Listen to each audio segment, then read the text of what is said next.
നമസ്കാരം. നമ്മുടെ അതിഥികളായി ഇവിടെ എത്തിച്ചേർന്നിട്ടുള്ള നവീൻ അച്ഛനും മോളി മാഡത്തിനും വിസ്മയ ബിനുവിനും സ്റ്റേജിലിരിക്കുന്ന സഹപ്രവർത്തകർക്കും സദസ്സിലുള്ള എൻ്റെ സുഹൃത്തുക്കൾക്കും എല്ലാവർക്കും നമസ്കാരം.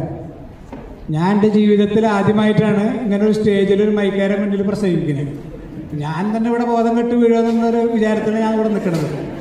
അപ്പോൾ എന്തെങ്കിലും തെറ്റുകുറ്റങ്ങളൊക്കെ ഉണ്ടെങ്കിൽ എല്ലാവരും ക്ഷമിച്ച് കളയാം.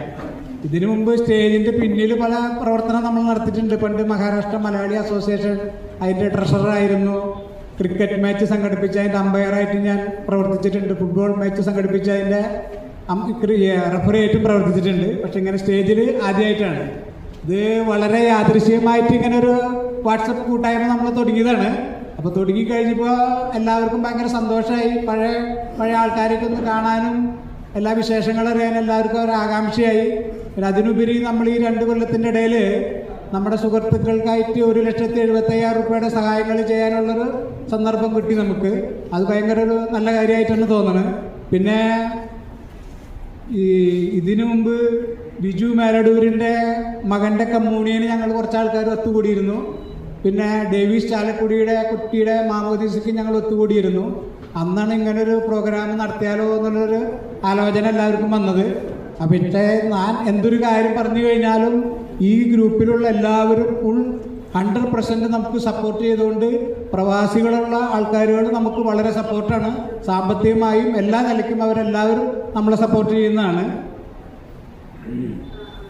പിന്നെ നമ്മുടെ അതിഥിയായിട്ടുള്ള നവീൻ അച്ഛൻ്റെ സഹപ്രവർത്തകനായിട്ടുള്ള ആൻഡോ ആലപ്പടൻ ഫാദർ നമ്മുടെ കൂടെ ഉണ്ടായിരുന്ന വർഗീസിൻ്റെ അനുജനാണ്.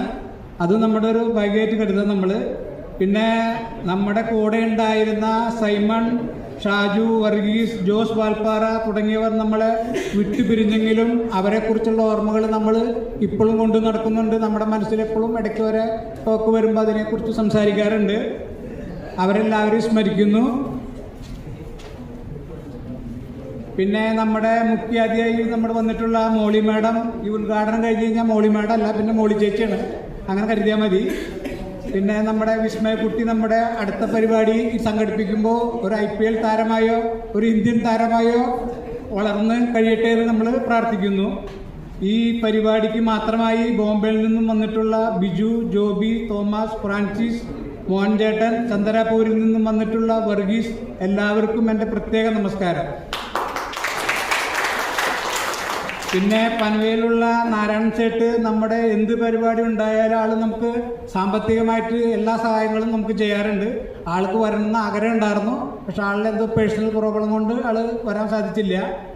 പിന്നെ നമ്മുടെ ഗ്രൂപ്പിൽ ഉള്ള ഒരാളുടെ അടുത്തുള്ള ഒരു സാമ്പത്തികമായി ഇത്തിരി ബുദ്ധിമുട്ടുന്ന ഒരു കുടുംബത്തിന് നമ്മളൊരു ചെറിയ സഹായം ചെയ്യാനായിട്ട് തീരുമാനിച്ചു. അപ്പോൾ ഇതിലുള്ള എല്ലാവരും നമുക്ക് ഫുൾ സപ്പോർട്ടായിട്ട് അതിനുവേണ്ട കാര്യങ്ങൾ എല്ലാവരും ചെയ്തിരുന്നു. പിന്നെ നമ്മുടെ ഈ പരിപാടിയുടെ ഇവിടത്തെ തൃശ്ശൂരെ എല്ലാ കാര്യങ്ങളും നോക്കി നമ്മുടെ ജോയ് കല്ലേലിയും KU മോഹനാണ്. അവരാണ് 99% കാര്യങ്ങൾ എല്ലാം നടത്തുന്നത്. ഞാൻ അവിടെ ഓൺലി ബോംബെയിൽ നിന്ന് വെറുതെ ഒന്ന് അഡ്ജസ്റ്റ് ചെയ്തത് മാത്രമേ ഉള്ളൂ. പിന്നെ ജീവിത ബുദ്ധിമുട്ടുകളെ അറിയണമെങ്കിൽ നമ്മൾ കേരളം വിട്ട് ജീവിച്ചാലാണ് ജീവിതം എന്താണെന്ന് മനസ്സിലാവുള്ളൂ. കേരളത്തിൽ മാത്രം ജീവിച്ചവർക്ക് ജീവിതത്തിൻ്റെ ബുദ്ധിമുട്ടുകൾ കറക്റ്റായിട്ട് മനസ്സിലാക്കാൻ ബുദ്ധിമുട്ടാണ്. പിന്നെ ഇത്രയും പറഞ്ഞുകൊണ്ട് അവസാനിപ്പിക്കുന്നു. നന്ദി, നമസ്കാരം എല്ലാവർക്കും.